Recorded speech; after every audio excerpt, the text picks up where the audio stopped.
Hey guys, it's Damien from Marketing Food Online. I hope you guys again are having another great day as always. I'm actually doing a video about how to have your facility certified organic. So if you're looking to create and produce a food product that wants to fall in the guidelines of organic, these are the 5 steps and how to do that. And what I will include in the description down below is a link directly to the FDA website where these 5 steps will be recapped for you as well. And it goes into much greater detail as far as the use of the word organic. There's actually 3 types of labels that can have the word organic used on them.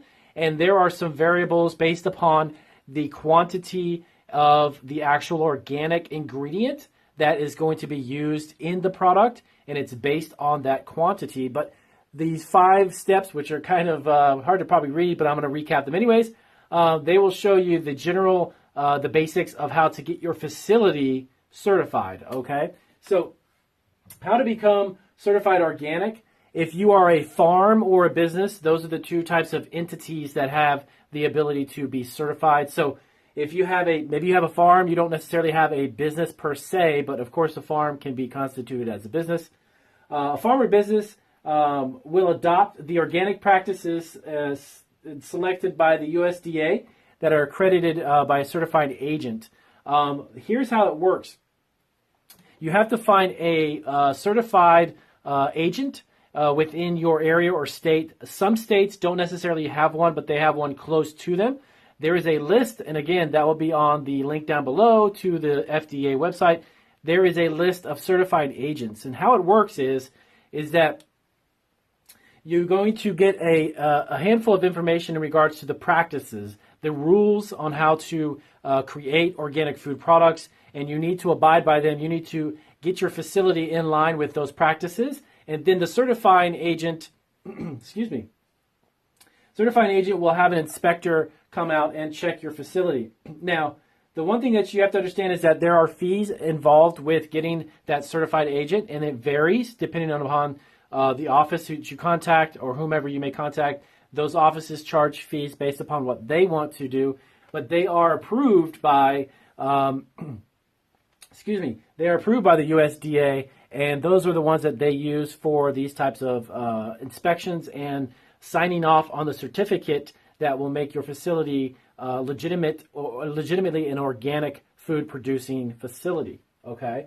So the application is reviewed to verify practices and comply with the USDA regulation.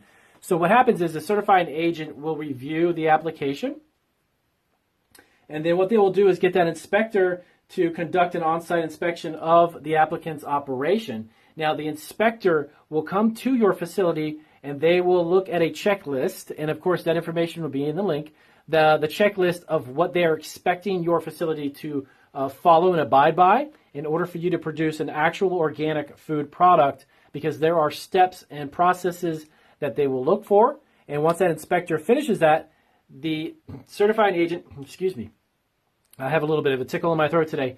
The certifying agent will review that inspection, and they will make sure that everything falls in line with what the USDA will expect of you and of your facility, okay?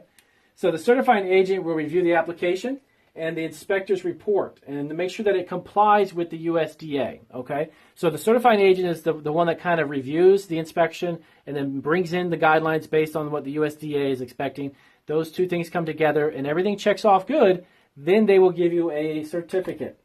The certifying agent then will issue your facility a certificate and say that you are an actual organic food producer because you are following the guidelines and the processes, and there's nothing that is coming in way of tampering or hindering the organic process. There's a lot of restrictions in regards to use of pesticides and certain chemicals, obviously, in organic production of any kind. But then remember, again, there are 3 types of labels, and again, I'll put the links down below. You can check out those labels.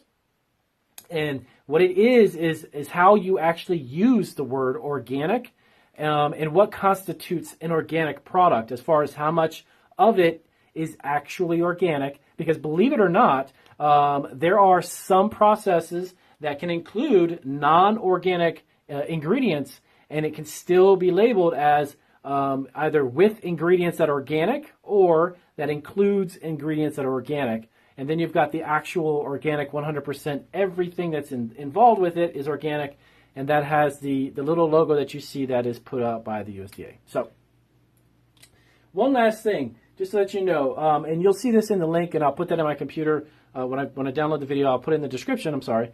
It's called the NOP. The NOP is the National Organic Program. They are the ones who that's actually the program, if you want to say within the USDA, that does it. The USDA oversees the NOP, but the NOP is the actual organization that you would come in contact with or you may be associated with. So just keep that in mind. So these are the 5 steps, and these are actually steps that you will see when you go to the website that are on there that kind of break it down in a really simplistic way. Now, as far as the guidelines, go within the website, and again, those links will direct you. They're going to kind of direct you as to where to go. You can check on those and download them, as well as calling the office, the NOP office itself, or contacting them via email, and then you can get the expectations of what they'll want you to do, and then obviously you got to find a inspector as well within your area, okay? And then when you go on there, you'll actually notice, I was on there recently, and there was a couple of products that we were looking at into creating here for us that were going to be partially organic. So I wanted to kind of fill myself up with a little more information as far as what would be expected and what's the process. So I was on there, and believe it or not, there was actually a list, a global list. There was countries like Australia, the EU, some South America as well. There's a handful of them that are located all over the world that are part of that association or associated with the program to get this organic certification for their products. So it's not something that you'll find. You can even find it if you happen to be watching me and you're not in the U.S. There are these offices everywhere. So anyways, real quick rundown. I wanted to take up just a few minutes of your time, run through. These are the 5 basic steps to get your facility certified. And once you get this done and you're good to go, then you actually can put that certified USDA organic logo, which is allowed only on organically certified facilities that produce products that are in line with those procedures. So I hope that breaks it down for you really quick. And you guys like the video, please do give me a big thumbs up. If you have any more questions or anything about organic food production, let me know down below. If it is something that I cannot answer off the top of my head, I certainly have a lot of resources at my fingertips, and I can direct you as to where you can find the answers to your questions. Thanks, guys. Take care.